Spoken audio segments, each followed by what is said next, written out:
तो सबसे पहले आप सब लोगों को मेरी प्यार भरी नमस्ते। तो जैसे कि आप लोगों को पता है कि आजकल हमारे जो लकड़ियों का सीज़न जो है शुरू हो चुका है। तो आज आई हूँ मैं नीचे वाले जंगल।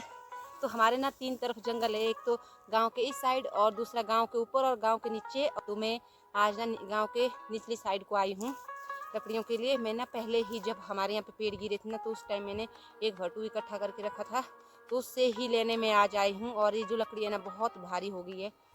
आपको दिखाऊं मैं कितनी बड़ी बड़ी टहनियाँ काट के रखी थी मैंने उस समय। तो यहाँ पे देखिए, तो ये जो लकड़ियाँ है ना बहुत मोटी होती है, काफ़ी देर तक जलती है ना, उस वजह से इन लकड़ियों को लेने में आई। क्योंकि अब के बाद ना चोरी भी कर लेते हैं लोग, जहाँ थोड़ी थोड़ी लकड़ियाँ रखी होती है ना इकट्ठी, तो उनको उठा लेते हैं।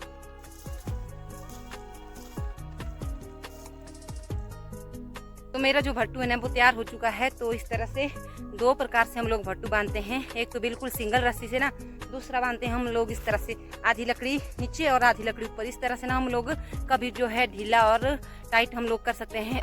अदरवाइज ना कहीं पे हमें जंगल में बैठाना पड़ता है, उसके बाद हम ढीला और टाइट कर सकते हैं। तो सबसे बड़ी समस्या जो यही होती है कि जो हमारा भट्टू ना कभी ढीला हो जाता है स्पेशल कर लकड़ियों का, और कभी टाइट हो जाता है। तो अगर हम इस तरह से बांधते हैं ना तो कभी भी कर सकते हैं इसको टाइट या ढीला चलते चलते भी। एक तो रास्ते जंगलों के बहुत मुश्किल होते हैं, हर जगह जो है बैठने के लिए होता नहीं है। तो मेरा भट्टू हो चुका तैयार और चलते हैं अब। तो घर में मैं पहुंच चुकी हूँ और वहाँ पे रहा मेरा भट्टू। तो मैं पूरे रास्ते में ना वीडियो ही नहीं बना पाई।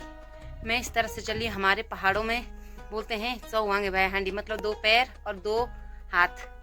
तो इन चारों के सहारे में ना ऐसे चली, पूछो मतलब ऐसे तो हम लोग 2 पैरों से चलते ना, जब हम लोग हाथ का भी सहारा लेते हैं चलने में कभी, तो हमारे पहाड़ों में बोलते हैं 100 वांगे भाई हांडी। तो वैसा ही मेरा हाल रहा आज। बड़ी मुश्किल से जो ये भट्टू है मैंने घर में पहुंचाया। एक तो मैं भट्टू भर चुकी थी और ये जो लकड़ियाँ थी ना गीली थी और इतनी भारी थी ना, मुझे लगा कोई लगभग 60 किलो के बराबर बोझ था मेरे पीठ पे। तो मेरी जो एनर्जी है ना वो भी ख़त्म हो चुकी है। यहाँ पे देखिए नीचे ज़मीन पे बैठ गई। और मुझे ना पाँव में भी थोड़ी सी मोच आई थी कुछ दिन पहले, लेकिन आज जो बोझ की वजह से ना इसमें फिर से दर्द हो रही। तो बहुत मुश्किल जाके मैं घर में पहुँची हूँ भाई। तो मैं घास निकाल के आ चुकी हूँ और वहाँ पे देखिए छोटे, रुक जाइए यहीं पे, ठीक है? यहीं पे रुकना, आगे हिला ना बिल्कुल भी। ओ रुक रुक रुक रुक रुक जा भाई।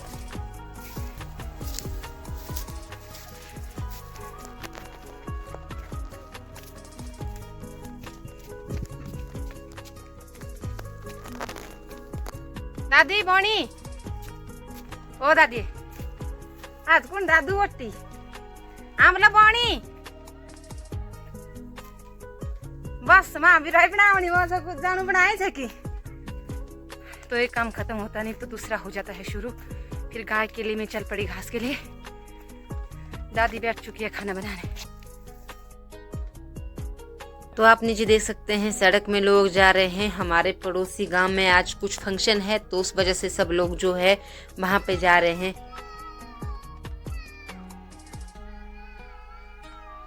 तो मेरा प्लान बन गया एकदम से जाने का। मैंने आपको बताया था कि श्रृंगर में है कुछ फंक्शन, तो मुझे दौड़ना पड़ रहा है। और मेरे पीछे बहुत लोग आए और आगे भी बहुत लोग चले गए।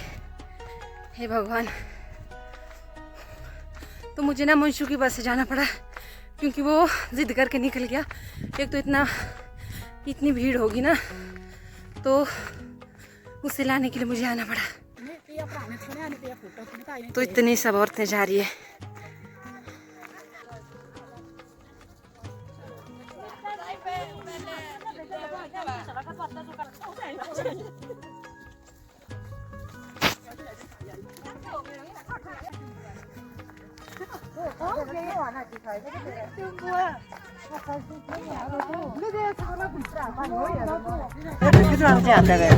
तो 5 बजे तक